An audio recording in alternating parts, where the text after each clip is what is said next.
নমস্কার বন্ধুরা, স্টার জলসার অন্যতম একটি জনপ্রিয় ধারাবাহিক হচ্ছে শুধু তোমারই জন্য সিরিয়ালটি। এই ধারাবাহিকটি বেশ কয়েক মাস আগেই শুরু হয়েছিল, তবে বেশ জনপ্রিয়তা লাভ করেছে।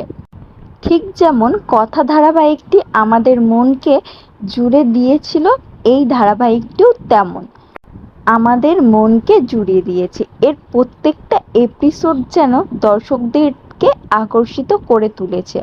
এই ধারাবাহিকে এমন একটি নতুন প্রোমো নিয়ে আসা হয়েছে যেটা শুনলে তোমরা অবাক হয়ে যাবে। অনেক দর্শকদের মনও খারাপ হয়ে যাবে, তবে চিন্তার কিছু নেই। এই ধারাবাহিকের নতুন পর্বতে আমরা দেখতে পাবো মৃত্যুর মুখে রাহুল। তো হ্যাঁ বন্ধুরা, শুধু তোমারই জন্য ধারাবাহিকের এমনটাই হতে চলেছে আগামী পর্বগুলোতে। আমি আগেই বলেছিলাম, এই নতুন প্রোমোটা দেখলে বা শুনলে তোমাদের মন কষ্ট পাবে।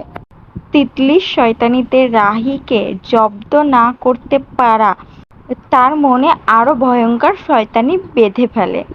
তিতলি মনে মনে ভাবে, আমি রাহি আর রাহুল দুজনের মধ্যে কাউকেই সুখে থাকতে দেব না।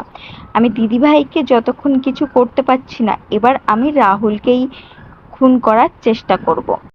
এমনটাই ভাবতে থাকে তিতলি, এবং তিতলি গুন্ডা ফিট করে রাহুলকে মারার জন্য। তো হ্যাঁ বন্ধুরা, তোমাদের কি মনে হয় রাহি কি পারবে রাহুলের জীবনটাকে বাঁচাতে? এই সব কিছু জানতে হলে চোখ রাখতে হবে আমাদের এই চ্যানেলে। তবে তার আগে চ্যানেলটিকে সাবস্ক্রাইব করে আমাদের পাশে থাকবেন। ধন্যবাদ।